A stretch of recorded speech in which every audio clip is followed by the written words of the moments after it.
Mas na Lava Jato, não. Na Lava Jato, você estava me perguntando, né? As pessoas começaram a mudar. O criminoso começou a confessar os crimes. Isso nunca aconteceu no Brasil. De um cara que roubou dinheiro. Devido à delação premiada, você imagina? Devido à delação. E por quê? A delação só funciona quando o criminoso começa a perceber que o sistema de justiça está funcionando. Porque, assim, se eu colaborar, eu consigo uma redução da minha pena. Se eu não colaborar, nada vai acontecer comigo, porque a justiça não funciona. Qual que você vai escolher? A segunda opção. A segunda opção. Na Lava Jato, como a gente inverteu essa lógica, e como o pessoal começou a ver o pessoal ir preso, o pessoal ser condenado, dinheiro sendo recuperado, alguns começaram a mudar de lado. A entender, olha, vou colaborar que é o melhor caminho. Como é nos Estados Unidos. Nos Estados Unidos, se o cara comete um crime, a chance dele ser punido rigorosamente é gigantesca. E aí o cara faz acordo. Um acordo de colaboração. Ou negocia a pena. Eu tive se você for ver estatística, né? Eu não vou ficar falando de estatística aqui, mas enfim. Nos Estados Unidos, mais de 90% dos casos criminais acabam com acordo. Com o cara confessando. Mas daí o cara, em vez de pegar a prisão perpétua, pega lá 30 anos. Em vez de pegar 10 anos, pega 5. Porque o sistema funciona. E se o cara sabe que tem prova contra ele, ele vai confessar. Aqui não, o que a gente vê? É um bando de bandido, roubando, nada acontecendo. Teve a Lava Jato, que mudou isso. E eles começaram daí a cumprir. E agora você tem gente que quer, não, eu não quero isso. Eu não quero responder pelos meus crimes. Eu quero ficar impune. Eu quero meus 100 milhões de dólares lá na conta na Suíça sem ser incomodado. Sim. É isso que está acontecendo, infelizmente. Teve muita, assim, do valor, da grana que foi desviada, teve qual o tamanho do pedaço que a gente conseguiu recuperar, cara? Olha, tem uma página do Ministério Público, tá? Os procuradores, que eles tinham essas estatísticas dizendo exatamente quanto tinha sido recuperado. A Petrobras fez um anúncio oficial, agora recentemente, de que da Lava Jato, só da Lava Jato, ela conseguiu receber em dinheiro, em cofre, não em promessa, que talvez recebam, 6 bilhões de reais. Uma grana, hein? Nossa É uma grana. 6 bilhões de reais. Então, nunca ninguém recuperou tudo isso. E várias empresas que fizeram acordo na Lava Jato, porque pagaram suborno, reconheceram, que é aquela lógica também lá dos Estados Unidos, embora demoraram muito, tem uma previsão de recuperação de valores da ordem de 14 bilhões de reais. Mas isso eles ainda estão pagando, então não posso te cravar assim que vai devolver 14 bilhões de reais. Tá. A gente não consegue também quantificar o total real que foi desviado, consegue? É difícil, né? Porque corrupção, o problema assim, é um crime que você tem nas sombras.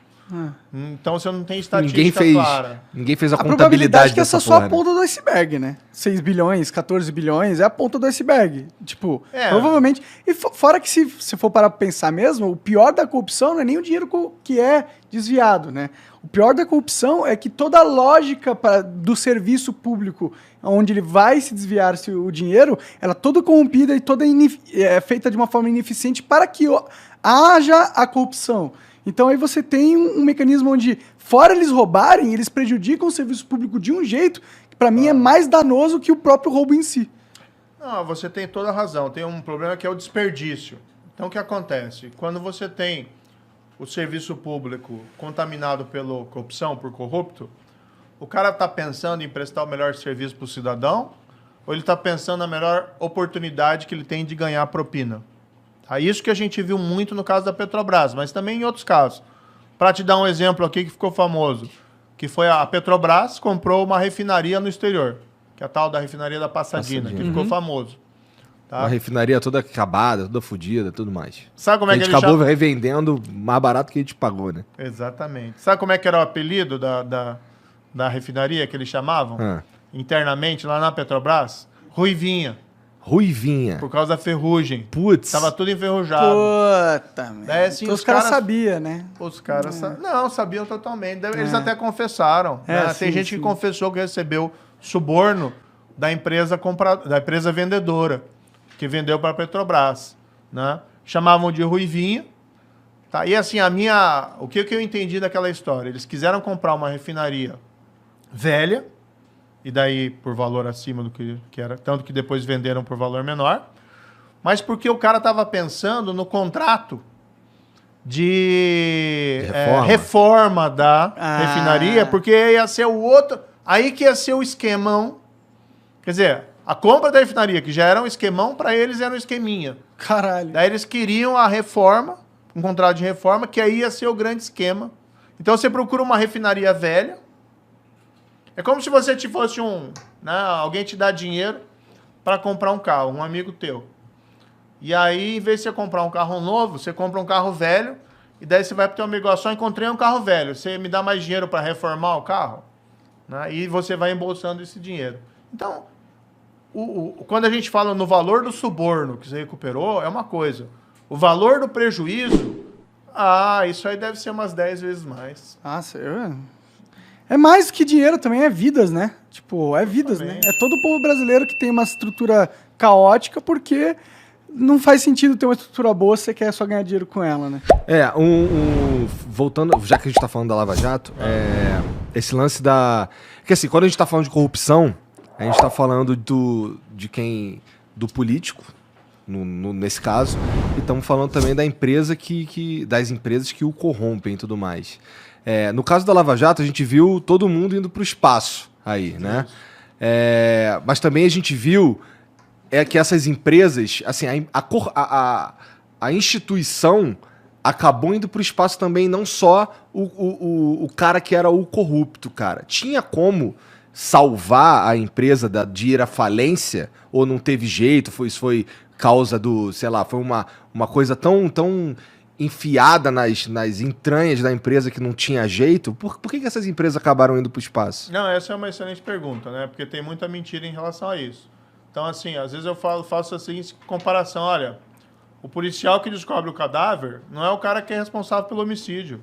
O responsável pelo homicídio é o assassino, ele que é o culpado. Então, essas empresas elas se envolveram tanto nesses crimes de corrupção, quando foi descoberto, e aí vamos lembrar a Lava Jato, ela começou em 2014 e o auge dela foi mais ou menos ali até 2017, 2018. Tá? Quando o fato foi descoberto, no começo, todo mundo negava. Ninguém admitia que tinha acontecido o crime. Algumas dessas empreiteiras que pagaram suborno foram admitir e buscar as autoridades para fazer o acordo de colaboração, tá? Em 2016, em 2017. Nossa. E nesse tempo ficaram sangrando, né? Porque você fica em toda aquela exposição, né? Ao invés, se elas tivessem, desde o primeiro momento, que é aquilo que eu falei, o que acontece hoje? Se a empresa acontecer algo errado, e pode acontecer. Às vezes você tem lá um funcionário, um diretor, que faz coisa errada sem conhecimento da chefia. Às vezes o chefe faz coisa errada, mas a empresa, quando descobre, tem que tomar uma atitude. As empresas que se envolveram em suborno Lava Jato, o grande problema, elas estavam envolvidas, algumas há mais de 10 anos. Teve empresa lá que pagou suborno, não só aqui no Brasil, mas no mundo todo. Teve... Eu falo assim, a Lava Jato criou uma onda anticorrupção no mundo.